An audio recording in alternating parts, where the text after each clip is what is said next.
जय हिंद दोस्तों, आप सभी का स्वागत है मेरे चैनल रीजनिंग मंडी पर। तो आज की वीडियो में हम लोग कुछ टॉप 10 रीजनिंग के क्वेश्चन पढ़ेंगे जो आपके आने वाले RRB, under graduate exam, NTPC और साथ ही साथ एसएससी के सभी महत्वपूर्ण क्वेश्चन का कलेक्शन है। इस वीडियो में आपके जितने भी प्रश्न दिए गए हैं वो कई बार एग्जाम में सारे के सारे प्रश्न पूछे गए हैं। तो चलिए शुरू करते हैं। पहला प्रश्न, नीचे दिए गए विकल्प में से संबंधित शब्द को चुनिए। अब चावल का जो संबंध किसके साथ है, कार्बोहाइड्रेट का है, वही संबंध बताना है कि दाल का क्या होगा। तो जैसे चावल और कार्बोहाइड्रेट देख रहे हैं वैसे हमारे दिमाग में ये आ रहा है कि चावल खाने से हमें क्या मिलता है, तो कार्बोहाइड्रेट मिलता है। उसी प्रकार से दाल को खाने से क्या मिलता है, तो दाल के खाने से हमें मिलता है प्रोटीन। ठीक है, अब देखते हैं प्रोटीन किस ऑप्शन में दिया गया है। तो ऑप्शन सी में आपके दिए गए हैं प्रोटीन। इसका राइट आंसर ऑप्शन सी हो जाएगा। अगला प्रश्न है, कौन सा क्षेत्र उन भारतीय नेताओं को दर्शाता है जो गायक नहीं है। ठीक है, क्या कह रहा है कि वो भारतीय हैं, नेता हैं, लेकिन गायक नहीं है। तो देखिए इसमें 3 सर्कल दिया गया। पहला ये जो है वो किसका है, गायक का। दूसरा वाई जो है वो नेता का है और तीसरा जो है वो क्या है, भारतीय का है। जेड जो है वो भारतीय का है। तो प्रश्न में देखिए कंडीशन क्या दिया गया है कि जो गायक नहीं है। तो गायक में जो जो लेटर होंगे, जो जो आपके दिए गए हैं नंबर, वो तो नहीं होंगे। तो 1 नहीं होगा क्योंकि ये गायक में है, 2 भी नहीं होगा क्योंकि ये भी गायक के अंदर है, 3 भी नहीं होगा क्योंकि ये भी गायक के अंदर है और 4 भी नहीं होगा क्योंकि ये भी गायक के अंदर ही है। अब देखिए क्या कह रहा है कि भारतीय नेता। भारत तो 6 की अगर बात करें तो ये सिर्फ और सिर्फ नेता है। देखिए ये वाले सर्कल में ये नहीं आ रहा है, सिर्फ और सिर्फ क्या है, नेता है, भारतीय नहीं है। तो ये भी आपका नहीं होगा। अगर ऑप्शन 7 इसका 7 का बात करें तो 7 जो है वो सिर्फ और सिर्फ भारतीय है। ठीक है, 7 नंबर भारतीय है, तो ये भी आपका नहीं होगा। बचा कौन सा, तो 5 जो है वो नेता, यानी कि देखिए इसके अंतर्गत भी है और भारतीय ये सर्किल जो है इसके अंतर्गत भी है। और गायक में नहीं कह रहा है तो ये गायक में भी नहीं है, इससे बाहर है। तो इसका राइट आंसर क्या हो जाएगा, तो 5 हो जाएगा। 5 देखते हैं किस ऑप्शन में है, 5 सी में दिया गया। तो राइट आंसर इसका 5 हो जाएगा। अगला प्रश्न है, किसी निश्चित कूट भाषा में पेन को क्या लिखा गया है, तो 321028 लिखा जाता है। तो इसी भाषा में टब को लिखिए। तो सबसे पहले पेन के कूट को लिख लेते हैं। ठीक है, PEN दिया गया। पेन का कूट आपका कितना है, तो 3 है, 2 है, 1 है, 0 है, 2, 8 है। ठीक है, अब देखिए इस जगह पे 3 आपके शब्द दिए गए हैं PEN, लेकिन इधर जो दिए गए हैं वो कितना है, तो इधर 6 है, यानी कहीं ना कहीं ये दुगना कर रहा है। तो सबसे पहले P लेटर का हम लोग जानते हैं कि कितने पे आता है अल्फाबेट में P। तो P का जो स्थान होता है वो होता है 16। ठीक है, उसी प्रकार से E को देखें तो E का जो स्थान होता है वो कितना होता है, तो 5 होता है। और N है, N का स्थान क्या होता है, तो N का होता है 14। ठीक है, अब देखिए 16 आता है तो 16 को यहाँ क्या लिखा गया है, 32 लिखा गया है। ठीक है, 16 को कितना लिखा गया है, 32 लिखा गया है। तो उसी प्रकार से 5 को क्या लिखा गया है, 10 है, और 14 है, 14 को क्या लिखा गया है, 28 लिखा गया है। यानी कि सारे में जो लेटर है उसके नंबर को लिख के इंटू 2 कर दिया गया है। ठीक है, इसमें भी 5 इंटू क्या है, 2 है, और ये 14 है, 14 इंटू भी क्या किया गया है, इंटू 2 किया गया है। यानी कि सहारे में 2 से आपका मल्टीप्लाई करते जा रहा है उसके नंबर को लिख के। तो इसी प्रकार से किसका पूछ रहा है, तो पूछ रहा है टब का। तो टब में कितने हैं, TUB है। अब T का क्या होता है, तो T का स्थान जो आता है वो 20 होता है। ठीक है, U का क्या होता है, तो U का होता है 21, और B का क्या होता है, तो B का होता है 2। अभी इन तीनों में 2 से मल्टीप्लाई करेंगे। ठीक है, तो 20 में 2 से मल्टीप्लाई करेंगे तो वो कितना आ जाएगा, तो 40 हो जाएगा। 21 में 2 से मल्टीप्लाई करेंगे कितना आ जाएगा, तो 2 से मल्टीप्लाई करने पे आ जाएगा 42, और 2 इंटू 2 करेंगे तो कितना आ जाएगा, 4 आ जाएगा। यानी कि 40424 इसका कूट बनेगा, किसका, तो टब का। अब देखते हैं किस ऑप्शन में है, 40424 आपका ऑप्शन बी में दिया गया। तो इसका राइट आंसर ऑप्शन बी हो जाएगा। अगला प्रश्न देखते हैं। अगला है, निम्नलिखित में से कौन सा विकल्प दी गई श्रृंखला को पूर्ण करेगा। अब सबसे पहले ऐसे प्रश्न जब रहते हैं तो इसमें काउंट कर लेते हैं कि टोटल कितने शब्द दिए गए हैं। तो देखिए टोटल कितने हैं, 1 2 3 4 5 6 7 8 9 10 11 12 13 14, 15, 16 है। टोटल कितना है तो 16 है, यानी कि इससे मालूम ये चल रहा है कि 4 4 का पेयर बन सकता है। ठीक है, सारे में 4 4 का पेयर को बना सकते हैं। तो चलिए पहले पेयर बना लेते हैं। तो ये पेयर कहाँ बनेगा, इस जगह पे 1 2 3 4, ये कहाँ बनेगा, यहाँ 1 2 3 4। ठीक है, अब पेयर बनाने से ये एक मालूम चलता है कि कहीं ना कहीं से किसके बाद कौन से लेटर आएंगे, इसका थोड़ा बहुत हिंट हमें मिल जाता है। अब देखिए जैसे यहाँ के एक्स जेड है, ये वाले में के एक्स जेड है, तो इसमें देखिए के है, के के बाद जेड है, तो इसमें एक्स को भर सकते हैं के एक्स जेड एम, यानी कि इससे क्या पता चल गया कि किसका पेयर बन रहा है, तो चारों में के एक्स जेड और एम का पेयर बन रहा है। ठीक है, अब देखिए के एक्स, तो इसमें क्या घट रहा है, जेड, तो क्या भर देंगे, जेड को। के एक्स जेड है तो इसमें क्या हो जाएगा, एम हो जाएगा।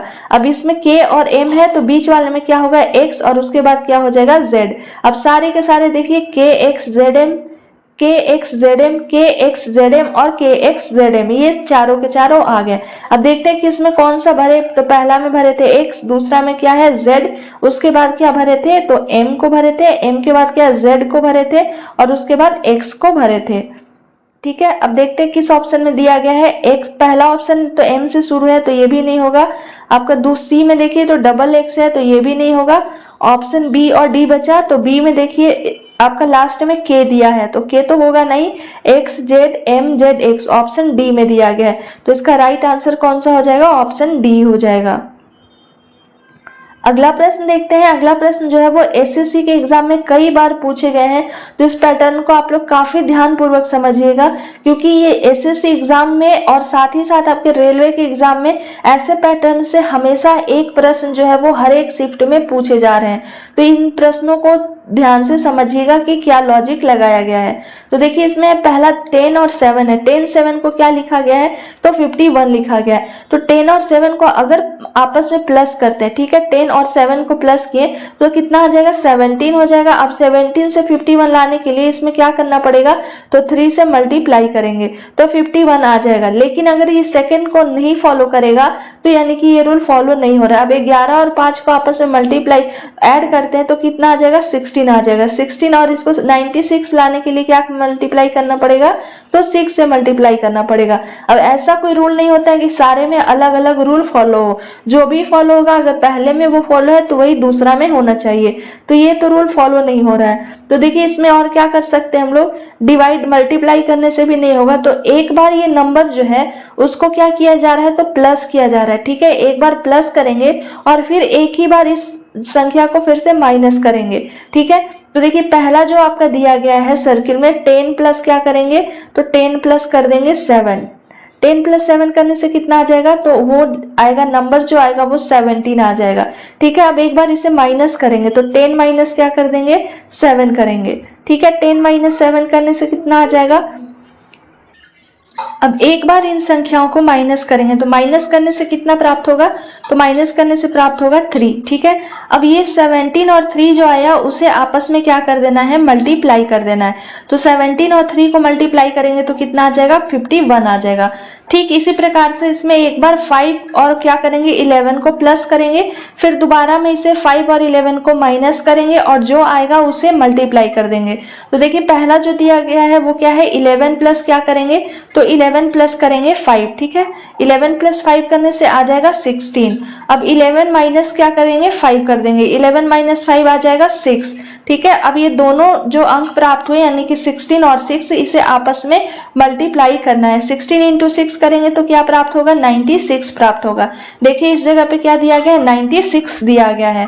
अब इसमें भी यानी कि ये जो रूल है पहला को भी फॉलो कर रहा है, ये दूसरे वाले को भी फॉलो कर रहा है। अब जो थर्ड दिया गया है इसमें क्या, एक बार इसे 12 और 8 को प्लस करेंगे तो 12 प्लस क्या कर देंगे, 8 कर देंगे तो कितना आ जाएगा, 12 प्लस 8 हो जाएगा 20। ठीक है, अब 12 में माइनस क्या करेंगे, 8 करेंगे तो 12 माइनस 8 करने से जो संख्याएं प्राप्त होंगी वो क्या होंगी, 4 प्राप्त होंगी। ठीक है, अब 20 और 4 को क्या करेंगे, आपस में मल्टीप्लाई करना है, तो 20 इंटू 4 हो जाएगा 80।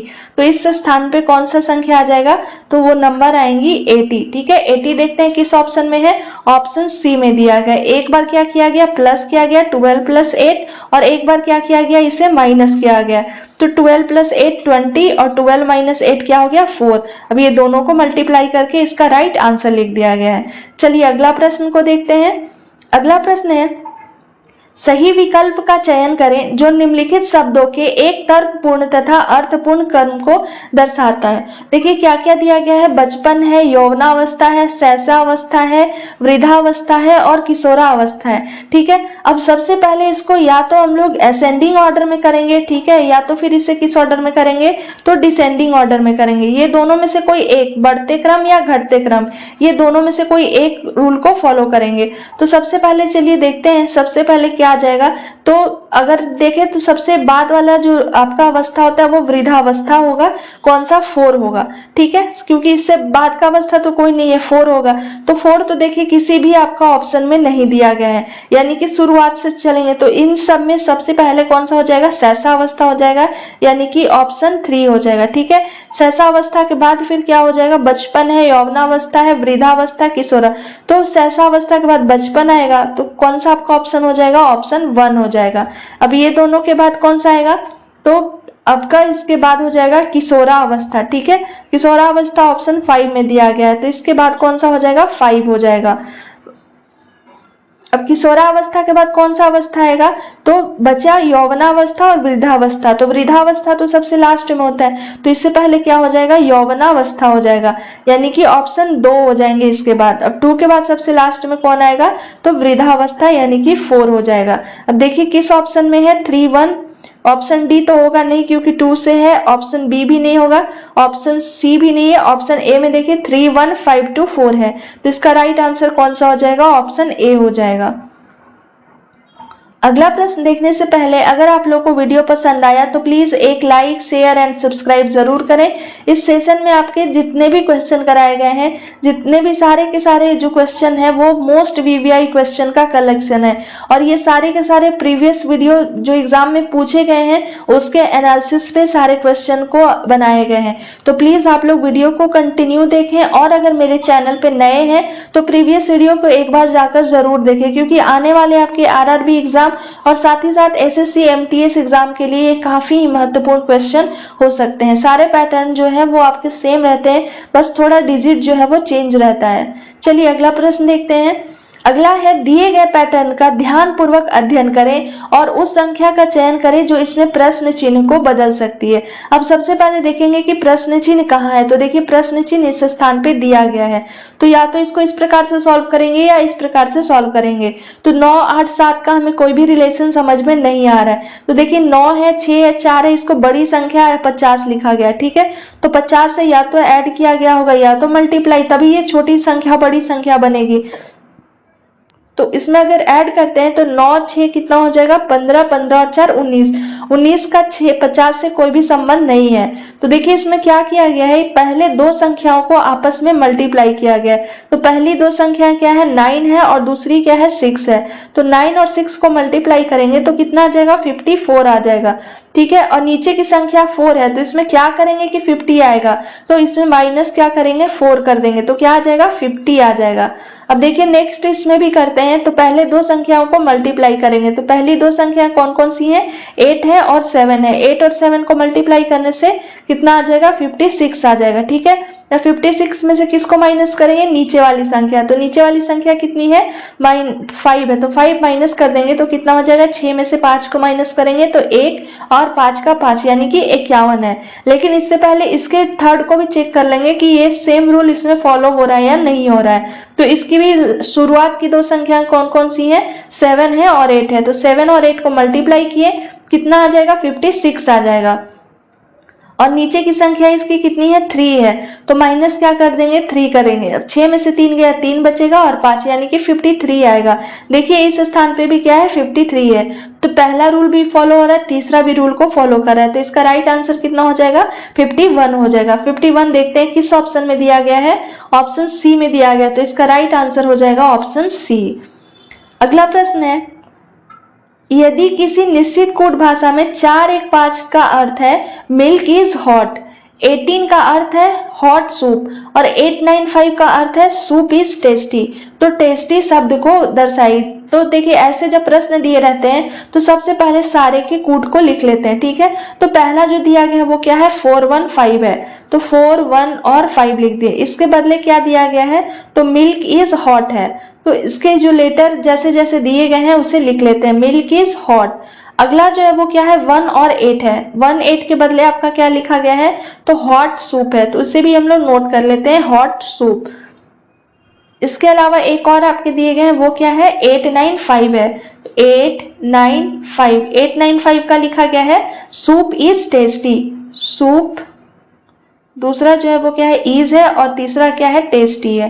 तो ये सारे के कूट को आमने सामने लिख लिए, ठीक है। अब देखिए किसके बारे में पूछ रहा है, तो हमसे प्रश्न में पूछ रहा है टेस्टी के बारे में कि क्या होगा। तो सबसे पहले देखिए कि टेस्टी किस, आपके इसे मान लेते हैं फर्स्ट, इसे मान लेते हैं सेकंड और इसे मान लेते हैं थर्ड।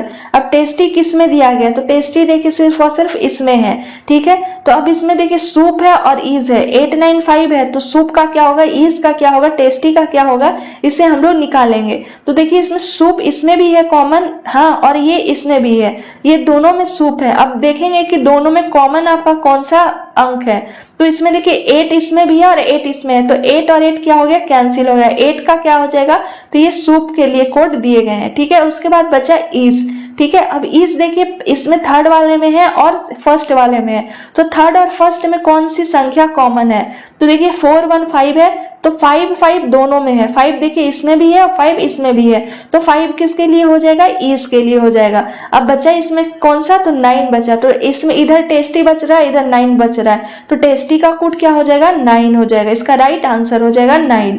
9 देखते हैं किस ऑप्शन में, ऑप्शन सी में दिया गया है। अगला प्रश्न है यदि किसी निश्चित कूट भाषा में ब्रेन को क्या लिखा गया है YIZRM लिखा हो और कोच को XLZXS लिखा गया है, तो उसी कूट भाषा में एंट्री को क्या लिखा जाएगा। अब देखिए एंट्री का कूट पूछ रहा है कि क्या होगा, तो बाकी जो दो हैं उसको देखते हैं कहीं उससे मिलके तो ये नहीं बने हैं, तो एंट्री का पूरा अलग अक्षर है। तो बी का क्या लिखा गया है, बी का है Y, ठीक है। आर का क्या लिखा गया है आई है, ए का क्या है जेड है, आई का क्या है आर है और एन का क्या है एम है। इसी प्रकार से इसमें सी का क्या दिया गया है एक्स दिया गया है, ओ का एल दिया गया है, एक। तो जो भी अक्षर को देखते जा रहे हैं उससे हमें ये मालूम चल रहा है कि अल्फाबेट में जो लेटर होते हैं वो एक दूसरे के अपोजिट को लिखे गए हैं, ठीक है। जैसे ए का अपोजिट क्या होता है, तो ए का अपोजिट हो जाता है जेड, बी का अपोजिट क्या होता है, तो बी का अपोजिट होता है वाई, सी का अपोजिट क्या होता है एक्स होता है, डी का अपोजिट क्या होता है डब्ल्यू होता है, ई का अपोजिट क्या होता है वी होता है। इसी प्रकार से अपोजिट को लिखा है इसमें, तो एंट्री के अपोजिट को भी लिख देंगे। तो ई का अपोजिट क्या होता है, तो ई का अपोजिट होता है वी, ठीक है। देखिए यहाँ लिखे भी है ई का अपोजिट वी हो गया। एन है, एन का अपोजिट क्या होता है, तो एन का अपोजिट होता है एम। टी है, टी का अपोजिट क्या होता है, टी का अपोजिट हो जाता है जी, तो ये हो जाएगा जी। आर है, आर का अपोजिट क्या होता है, तो आई होता है। और वाई है, वाई का अपोजिट क्या होता है, बी होता है। देखिए वाई का अपोजिट यहाँ लिखा गया है वाई का बी या बी का वाई, ठीक है। तो इसमें कौन आया VMGIB, इसका राइट आंसर हो जाएगा। अब देखते हैं VMGIB किस ऑप्शन में है, तो ऑप्शन डी में दिया गया है, तो राइट आंसर इसका ऑप्शन डी हो जाएगा। अगला प्रश्न है दीपाली विजय की बेटी है जिसकी पत्नी सुनीता है, यदि दीपाली मोहित की पत्नी है तो मोहित विजय से किस प्रकार से संबंधित है। अब जैसे जैसे जो दिया गया उसे लिखते जाएं। कह रहा है दीपाली विजय की बेटी है, यानी कि विजय ये ऊपर हो जाएगा, ठीक है, विजय का जेंडर प्लस, और ये इसकी बेटी है, बेटी कौन है, तो उसका नाम है दीपाली, तो दीपाली को हम लोग डी लिख देते हैं, ठीक है। ये क्या है बेटी है तो इसे माइनस कर दिए। जिसकी पत्नी सुनीता है, किसकी पत्नी सुनीता है, तो विजय की पत्नी, यानी कि ये कहाँ यहाँ हो जाएगी, और इसकी पत्नी है सुनीता, इसे एस से डिनोट कर देते हैं। यदि दीपाली मोहित की पत्नी है, दीपाली किसकी पत्नी है, मोहित की, तो यहाँ इक्वल कर देंगे और ये क्या हो जाएगा आपका मोहित, ठीक है, मोहित आ जाएगा इस जगह पे, मोहित क्या हो गया प्लस, ठीक है। तो मोहित विजय से किस प्रकार से संबंधित है, तो ये क्या होगा वो बता रहा है, क्वेश्चन में पूछ। क्या पूछ रहा है कि मोहित विजय से किस प्रकार से संबंधित है। तो देखिए ये इसका क्या हो, ये इसकी पत्नी है, ठीक है, ये पत्नी का क्या है तो पिता है। लेकिन यहाँ देखिए क्या कह रहा है, विजय से लगा हुआ है, ठीक है, यानी कि पूछ रहा है कि मोहित के बारे में कि कौन है। तो मोहित क्या हो जाएगा, इसका दामाद हो जाएगा, क्योंकि ये इसकी क्या है, बेटी है और बेटी का पति है, तो बेटी का पति क्या होगा, दामाद होगा। अब देखते हैं दामाद किस ऑप्शन में दिया गया है, ऑप्शन डी में दिया गया, तो इसका राइट आंसर ऑप्शन डी हो जाएगा। जब भी आपको से पूछा जाए तो जो पहला है उसी के बारे में पूछा जा रहा है, ठीक है।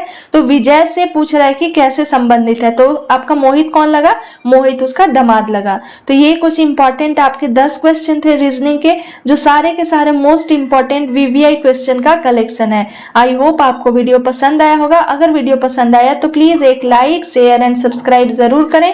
मिलते हैं जल्द नेक्स्ट वीडियो के साथ। Thank you for watching my video.